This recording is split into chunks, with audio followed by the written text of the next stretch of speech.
Assalamualaikum warahmatullahi wabarakatuh. Innal hamdalillahi nahmaduhu wa nasta'inuhu wa nastaghfiruh wa na'udzu billahi min syururi anfusina wa sayyiati a'malina. May yahdihillahu fala mudhillalah wa may yudlil fala hadiyalah.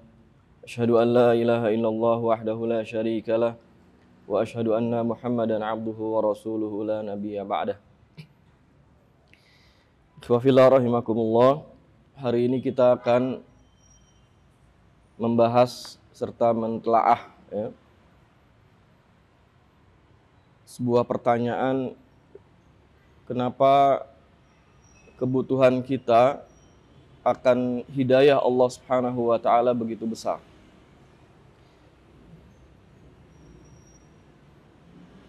Di dalam suratul Fatihah yang tidak kurang dari 17 kali ya dalam setiap hari kita baca, dalam setiap rakaat salat kita, Allah Subhanahu wa taala berfirman menuntun kita untuk senantiasa memohon hidayah kepada siratal mustaqim. Ihdinas siratal mustaqim. Ya Allah, tunjukilah kami, berilah kami hidayah jalan yang lurus atau as-siratal mustaqim.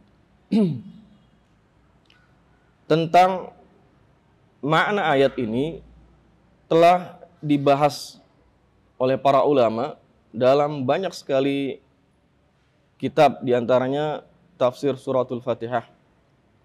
Dan kita akan mengkhususkan telaah kita pada makna ihdinas siratal mustaqim ini secara lebih detail. Di antara mufassir yang telah menjelaskan makna ihdina itu sesungguhnya sangat dalam ya. Sangat dalam. Asy-Syaikh Sa'di misalnya rahimahullah menjelaskan makna ihdina itu adalah dullana wa arsyidna wa wafiqna. Ini adalah permohonan kita yang Allah ajarkan agar kita meminta kepada Allah Subhanahu wa taala, ya Allah tuntun kami, dullana, tunjukkan kami. Kemudian arsyidna, bimbing kami ya Allah. Wa wafiqna, dan beri kami taufikmu ya Allah. Lis siratal mustaqim. Untuk atau kepada as-siratal mustaqim. Makna dari as-siratal mustaqim itu sendiri telah dijelaskan oleh para ulama, yang bisa kita simpulkan adalah al-Islam.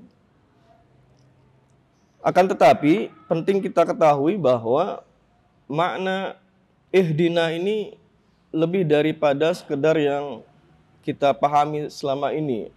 Ya, mungkin dalam arti yang dangkal. Tunjukkan apa maksudnya. Asy-Syaikh Sa'di menjelaskan makna ihdina di sini adalah yang tadi kita sebutkan dalam tafsir beliau, ya, tunjukkan kami ma'rifatul haq wal amal bihi. Mengetahui kebenaran yaitu al-Islam. Ini makna kita memohon ilmu ya kepada Allah Subhanahu wa taala agar kita mengenal Islam, wal amal bihi, dan melaksanakan semua ruas-ruas keislaman itu. Tafsil atau rincian dari ajaran Islam itu sendiri perlu hidayah dari Allah Subhanahu wa taala. Karenanya para ulama menjelaskan ada dua ruas hidayah yang kita telah baca dalam banyak penjelasan para ulama. Yang pertama adalah hidayatul irsyad berupa ilmu, dan yang kedua sisi hidayatul taufik. Ya, hidayah yang kedua ini adalah hidayah yang hanya Allah Subhanahu wa taala saja yang bisa memberikannya kepada hamba-hambanya yang Dia kehendaki. Jadi permintaan atau permohonan kita kepada Allah Subhanahu wa taala yang kita panjatkan ya dalam tidak kurang 17 kali di tiap rakaat salat yang kita baca itu adalah menunjukkan tingkat kebutuhan kita, iftiqar kita fakirnya kita kepada Allah Subhanahu wa taala, yaitu terhadap ilmu Islam, ya. Kalau tidak Allah berikan kita hidayah, kita menjadi orang-orang yang jahil, tidak kenal apa-apa, tidak mengetahui kebenaran, mana yang hak dan yang batil tidak bisa kita bedakan. Dan setelah kita ilmui itu adalah kita mampu melaksanakannya. Inilah hidayatut taufik. Ada beberapa, sebenarnya cukup banyak ya hal penting yang perlu kita renungkan, kita telaah. Kenapa kebutuhan kita ini sangat besar terhadap hidayah Allah Subhanahu wa taala? Di antara yang bisa kita catatkan dalam kesempatan kajian kita kali ini adalah yang pertama, ada satu sifat yang menjadi karakter atau sifat yang melekat pada diri manusia, yaitu sifat lupa. Ya. Sebagian ulama mengatakan kenapa manusia disebut insan, itu karena ada sifat nisyannya. Sumiyal insan insanan li'annahu yansa. Manusia disebut al-insan karena dia punya sifat lupa. Yansa. Yansa itu nasya yansa, lupa. Atau masdarnya nisyan. Seperti yang disebutkan, dikutip oleh Ibnu Manzur, beliau mengutip qaul Ibnu Abbas radhiyallahu an, innama sumiyal insan insanan li'annahu ahida ilaihi fanasi. Ibnu Abbas radhiyallahu an mengingatkan kita suatu kisah, ya, yang darinya manusia disebut insan. Insan, manusia disebut insan karena dia pernah dipesankan suatu pesan oleh Allah Subhanahu wa taala, fanasiya. Lalu kemudian ia lupa. Bagaimana kisahnya? Kisahnya telah Allah Subhanahu wa taala abadikan di dalam surah Thaha ayat 115. A'udzu billahi minasyaitonir rajim. Wa laqad ahidna ila Adam min qablu fanasiya wa lam najid lahu azma. Sungguh telah kami pesankan kepada Adam dahulu, tetapi ia lupa. Fanasiya. Walam najid lahu azma, dan tidak kami dapati kemauan yang kuat pada dirinya. Jadi karakter manusia ini tidak bisa dihilangkan, yaitu sifat lupa ini. Ketika Allah Subhanahu wa taala berfirman kepada Adam, wa qulna ya Adam uskun anta wa zawjukal jannah wa kula minha ragadan haitsu syi'tuma wa la taqraba hadhihi syajarah fatakuna minaz zalimin. Ini pesan yang Allah Subhanahu wa taala firmankan kepada Adam alaihissalam. Nah, sifat lupa ini yang melekat pada diri manusia, kalau kita perhatikan ya, itu bertingkat-tingkat. Karena bertingkatnya sifat ini, bertingkat pula akibatnya. Ya. Kalau sekedar lupa akan suatu kewajiban kemudian ia ingat dan laksanakan setelah ingat itu, maka itu hal yang wajar. Yang kita khawatirkan apa, ikhwah? Sifat lupa ini mendorong manusia pada kesalahan-kesalahan yang banyak bahkan fatal. Sebagaimana yang Allah Subhanahu wa taala ingatkan dalam banyak ayat. Ada sifat lalai. Ini juga salah satu pemicunya adalah sifat lupa, sering lupa dan membiasakan lupa. Sehingga menjadikan seorang ghaflah. Ya. Ini berbahaya. Bahkan ada sifat lupa itu karena sudah menjadi suatu kebiasaan, menjadikan seseorang ingkar pada sesuatu. Mari kita lihat bagaimana Rasulullah SAW mengingatkan kita ini. Ya, diantaranya adalah mengingatkan kaum wanita, mengingatkan para kaum wanita. Suatu hari Rasulullah SAW menceritakan perjalanan beliau malam Isra dan Mi'raj beliau. Beliau meriwayatkan suatu hadis, menyampaikan kepada sahabat, Uritun nar fa idza aktsaru ahlihan nisa. Aku telah diperlihatkan neraka, yaitu pada malam apa? Mi'raj ya. Fa idza aktsaru ahlihan nisa. Aku saksikan kebanyakan penduduk neraka adalah kaum wanita. Beliau mengatakan, kenapa? Yakfurna. Karena mereka melakukan kekufuran. Kalau secara bahasa kan yakfurna itu melakukan kekufuran. Karena itu para sahabat bertanya, Qila ayakfurna billah, apakah mereka para wanita itu kufur kepada Allah wahai Rasulullah? Sampai begitu para sahabat menggali, ada apa ini kaum wanita kok Rasulullah saksikan menjadi kebanyakan penduduk neraka adalah dari kaum wanita. Kemudian Rasulullah SAW menjelaskan, beliau mengatakan, yakfurnal ashir. Mereka para wanita itu mengkufuri para suami. Wa yakfurnal ihsan, ini syarah beliau ya. Wa yakfurnal ihsan. Mereka mengingkari kebaikan para suami. Ya.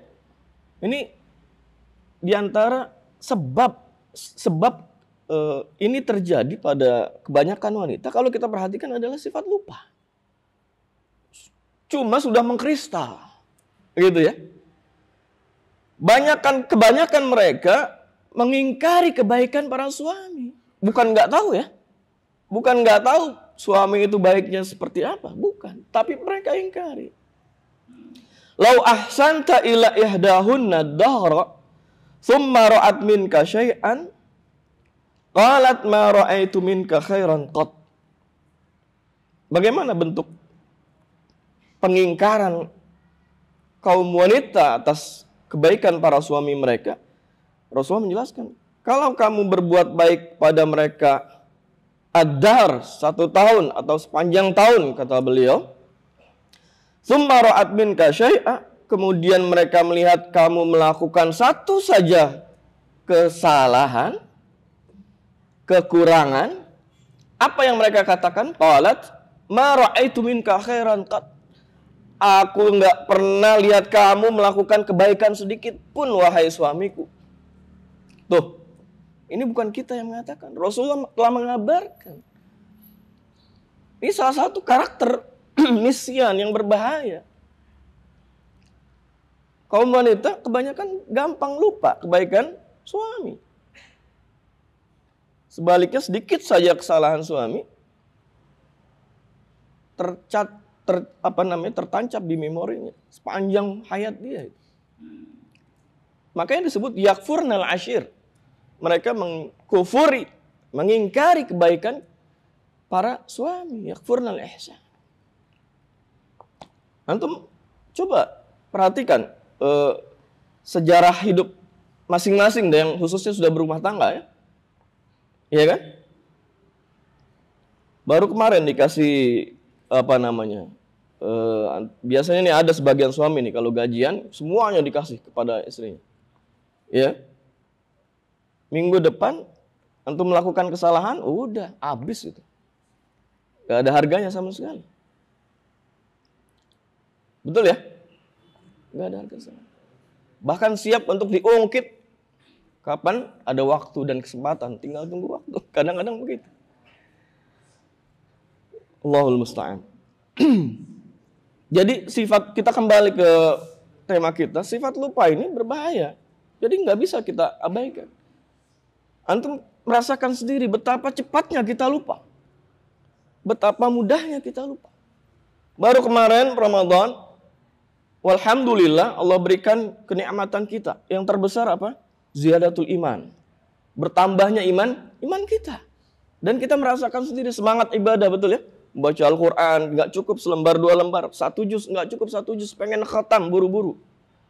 Itu salah satu indikasi sebenarnya bertambahnya iman. Setelah itu apa? Tekad kita. Ramadan selesai, saya akan khatam nanti bulan Syawal dan seterusnya. Setiap bulan. Seminggu sekali saya akan khatamkan. Tekadnya begitu. Tapi setelah Ramadan berlalu, ingat nggak itu? Lupa. Akhirnya kita baca, jangankan khotam, berjus-jus gitu ya. Kadang-kadang baca Quran aja lupa. Ini bentuk yang kita sendiri alami sebenarnya, cuma kita harus introspeksi diri. Nah, yang kedua, ini yang pertama ya, karakter atau sifat lupa pada diri manusia. Yang kedua adalah, masih terkait ini. Kenapa kebutuhan kita pada hidayah Allah Subhanahu wa taala itu sangat besar. Kalau Allah tidak beri hidayah kepada kita, kita akan celaka. Yang kedua adalah hati manusia yang disebut qalbu itu cepat berubah, sering berubah. Karenanya dalam bahasa Arab hati itu disebut qalbu, summiyal qalbu kata para ulama litaqallubihi, karena hati itu memang cepat berubah, taqallub, cepat sekali berubah. Di pagi hari kita merasakan nikmatnya ibadah, bertambah kuat keimanan, boleh jadi di sore hari berubah. Boleh jadi sangat cepat di hari yang sama berubah. Inilah yang Rasulullah SAW kabarkan kepada kita. Innamal qalbu min taqallubihi. Hati manusia itu disebut qalb karena sifat taqallubnya, berbolak-balik atau berubah-ubahnya itu. Sampai beliau menggambarkan innama masalul qalb kama sali rishatin mu'allaqatin fi asli syajaratin yuqallibuha ar-rihu zahran li batin. Hati itu, ini tamsil ya, perumpamaan yang Rasulullah gambarkan, seperti sebuah sehelai bulu ya. Sehelai bulu yang tergantung di dahan pohon lalu ditiup oleh angin, dibolak-balikan ke sana kemari. Seperti itulah perumpamaannya, permisalan yang Rasulullah SAW gambarkan tentang hati. Dalam sebuah hadis yang lain, riwayat Imam Ahmad, beliau bersabda, la qalbu ibni Adam asra'u taqalluban minal qidri idza ijtama'at gilyanan. Hati anak Adam itu, hati manusia kata beliau, lebih cepat berubahnya dari air di sebuah panci ketika mendidih. Jadi air ketika mendidih antum godok ya, dipanaskan itu, yang atas ke bawah, yang bawah ke atas, begitu terus berputar di dalam sebuah panci yang antum gunakan, wadah yang antum gunakan. Seperti itulah kondisi hati manusia. Karena itu setiap kita, setiap muslim tidak boleh merasa aman. Ya. Harus terus memperkuat ketakwaan kepada Allah Subhanahu wa taala di setiap waktu. Di setiap kondisi dan keadaan dan di setiap tempat yang kita ada di sana. Ketika di tengah orang lain, di depan orang lain, bersama orang lain, di tengah keramaian, maupun ketika sendirian. Itulah takwa. Karena itu Allah Subhanahu wa taala merintahkan kita bertakwa itu dengan haqqa tuqatih. Dengan takwa yang benar. Itu yang kedua ya. Nah, hati manusia yang bisa selamat adalah yang Allah rahmati dengan hidayah Allah, dengan hidayahnya. Kenapa? Karena kalau tidak, maka manusia akan tersesat. Kalau tidak Allah berhidayah, manusia akan tersesat. Kemudian sebab yang ketiga, ini hal yang penting untuk kita telaah. Adanya potensi jiwa manusia yang dapat menyimpang dari kebenaran. Jadi potensi pada diri manusia itu ada untuk mentaati Allah Subhanahu wa taala.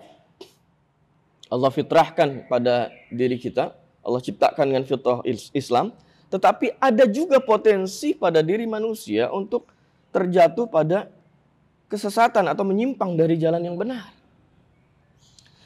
Allah Subhanahu wa taala telah mengingatkan hal ini ya, sebagaimana yang Allah firmankan di dalam surah Al-Ahzab ayat 72. A'udzubillahi minasyaitonirrajim. Inna 'aradnal amanata 'alas samawati wal ardi wal jibal fa abaina ay yahmilnaha wa ashfaqna minha wa hamalahal insan innahu kana zaluman jahula. Sungguh kami telah mengemukakan amanah kepada langit, bumi dan gunung-gunung. Semua mereka itu enggan untuk memikul amanah. Dan mereka khawatir akan mengkhianatinya. Lalu dipikullah amanah itu oleh manusia. Kemudian Allah Subhanahu wa taala menggambarkan sifat manusia nih. Innahu kana zaluman jahula. Ibnu Abbas radhiyallahu an menafsirkan ayat ini zaluman jahula dengan mengatakan zaluman li nafsihi. Manusia itu punya potensi menzolimi dirinya sendiri. Jahulan bi amrillah wa mahtamala minal amanah. Dan jahil terhadap perintah Allah dan amanah yang mereka pikul.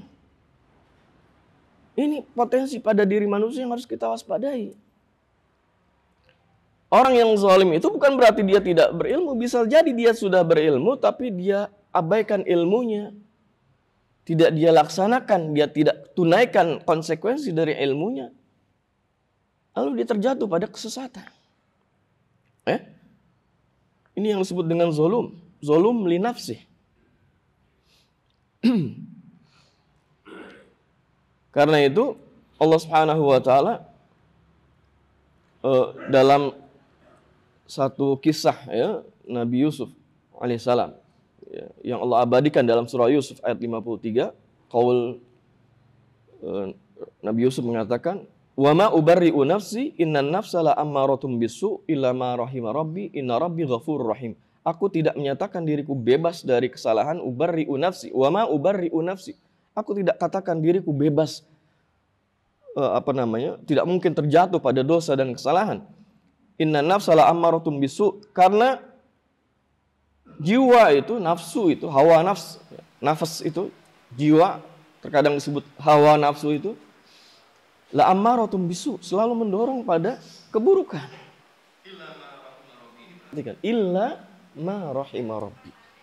Kecuali yang Allah rahmati. Yang Allah beri dia hidayah. Sehingga terjaga dari ittiba'ul hawa. Mengikuti hawa nafsunya. Sebab kalau tidak, kita akan mudah melupakan betapa mahalnya hidayah yang baru saja kita rasakan. Ya, baru saja kita rasakan kesyukuran kita pada kualitas iman yang alhamdulillah ya, Allah berikan kepada kita. Tidak lama kemudian boleh jadi kita lupa, ya, terjatuh pada kemaksiatan.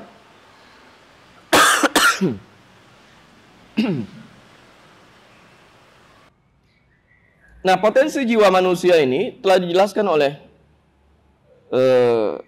Asy-Syaikh As-Sa'di rahimahullah dalam tafsir beliau.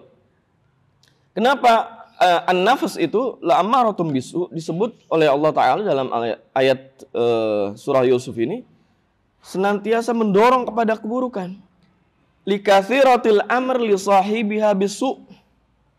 Karena hati itu sering mendorong ya, mengajak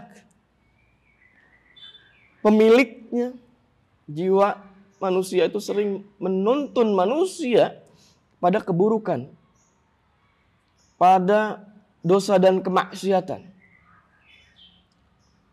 Ini yang beliau katakan fa inna markabu syaitan. Karena itu hati manusia atau jiwa manusia itu menjadi tunggangan syaitan. Ya, yang harus kita waspadai. Kemudian yang berikutnya, dan ini tidak boleh kita lupakan ya, menjadi salah satu alasan kenapa kita butuh hidayah Allah Subhanahu wa taala dengan kebutuhan yang sangat besar. Yang keempat adalah kita harus ingat dendam dan hasadnya iblis la'natullah alaih kepada manusia. Yang dia telah ungkapkan, dia telah gambarkan besarnya dendam kesumatnya kepada Adam alaihissalam dan keturunannya itu dengan sumpahnya. yang Allah abadikan dalam banyak ayat Al-Qur'an. Ya. Di antara dalam surah Al-A'raf ya, ayat 16 dan 17. Qala fa bima awaitani la aqudanna lahum siratakal mustaqim ila akhiril ayat. Karena engkau telah menghukum aku tersesat, maka aku akan halang-halangi mereka dari jalanmu yang lurus. La aqudanna lahum siratakal mustaqim. Kata la aqudanna itu kalau dalam bahasa Arab artinya apa? Dari asal kata apa? Qa'ada, duduk. La aqudanna ini ada taukidnya, aku akan duduki. Seakan dia, kalau kita perhatikan ya, iblis itu sudah siap menduduki jalan Islam, menduduki seakan-akan antum melihat kalau orang nantangin, ngajakin duel gitu ya, berkelahi, dia sering kali terucap kata-katanya, aku tunggu kamu di jalan sana. Ngapain dia? Dia duduk nungguin kita, ngajak duel, siap menantang kita. La aqudanna lahum siratakal mustaqim, ini adalah menunjukkan tekad iblis untuk menyesatkan manusia. Aku duduki jalanmu ya Allah, yang lurus itu, jalan Islam. Dan aku akan datangi mereka, keturunan Adam itu, manusia itu, la'atiyannahum baina aidihim wa min khalfihim wa an aimanihim wa an syama'ilihim. Aku akan datangi mereka dari muka, dari belakang, kanan dan kiri. Semua cara dia akan kerjakan dan lakukan. Dan tekad ini sudah dia buktikan. Ikhwaf sekalian, dia sudah kerjakan itu. Awal penipuan ya sebagai bentuk dendam iblis kepada Adam alaihissalam, dia telah buktikan ya, ketika dia menipu Adam dan istrinya alaihissalam, yang menyebabkan Adam lupa sehingga terusir dari surga. Fa'azallahuma syaitanu anha fa'akhrajahuma mimma kana fih. Lalu setan menipu, memperdaya keduanya yaitu Adam dan Hawa dari surga, sehingga keduanya dikeluarkan dari surga, dari kenikmatan di dalamnya yang mereka telah dapati sebelumnya. Mimma kana fi. Ikhwafillah rahimakumullah. Karena itu kita dapati kondisi kita sendiri itu pun tidak akan lepas dari yazidu wa yanqus. Ya. Keimanan kita itu ada saatnya kita bertambah dan ada saatnya keimanan kita berkurang. Yazid wa yanqus. Karena itu kita penting untuk mewaspadai ya berubahnya kondisi hati atau jiwa kita itu. Jangan sampai lalai. Ya, ketika lalai segera kembali ke jalan Islam. Segera ingat. Ketika lupa segera ingat. Ya, ketika ghaflah segera bangkit. Ketika waliyadzubillah melakukan kemaksiatan segera bertaubat. Ketika kita terpuruk segera bangkit. Ya. Bersegera berlari kepada ampunan Allah Subhanahu wa taala. Dan karena itulah Rasulullah SAW diriwayatkan oleh Aisyah radhiyallahu anha sering dan banyak sekali mengulang-ulang doa, ya muqallibal qulub tsabit qalbi ala dinik. Wahai ya Allah yang membolak-balikan hati, tsabit qalbi ala dinik. Teguhkanlah hatiku, kokohkan, kuatkanlah hatiku di atas agamamu. Karena itu ikhwah fillah rahimakumullah, sering dan perbanyaklah, ya, persering, tambah, ya, permohonan atau doa kita kepada Allah Subhanahu wa taala, doa-doa kekuatan iman. Doa-doa ziyadatul iman, bertambahnya iman. Minta hidayah setiap saat. Ya muqallibal qulub, ya musarrifal qulub, sarrif qalbi ala dinik wa ala ta'atik. Dan minta terus, bagaimana Rasulullah SAW ajarkan kepada kita, mohon dan minta kepada Allah Subhanahu wa taala kebaikan. Yang Rasulullah telah ajarkan dalam banyak sekali lafaz-lafaz doa. Ya. Allahumma habib ilainal iman. Ya Allah, jadikan kami cinta kepada keimanan. Wa zayyinhu fi qulubina, dan jadikan iman itu menghiasi hati-hati kami. Wa karih ilainal kufra wal fusuq wal isyan, dan jadikan kami membenci kekufuran, kefasikan dan kemaksiatan. Banyak sekali doa yang Rasulullah SAW ajarkan kepada kita. Allahumma habib ilainal iman wa zayyinhu fi qulubina wa karih ilainal kufra wal fusuq wal isyan. Kemudian doa yang lain, Allahumma ati nafsi taqwaha wa zakkiha anta khairu man zakkaha anta waliyuha wa maulaha. Banyak sekali. Allahumma ati nafsi taqwaha, ya Allah, berikan hatiku ketakwaannya, jiwaku atau diriku ketakwaannya, ya Allah. Ini bentuk kefakiran kita kepada Allah, iftikar kita.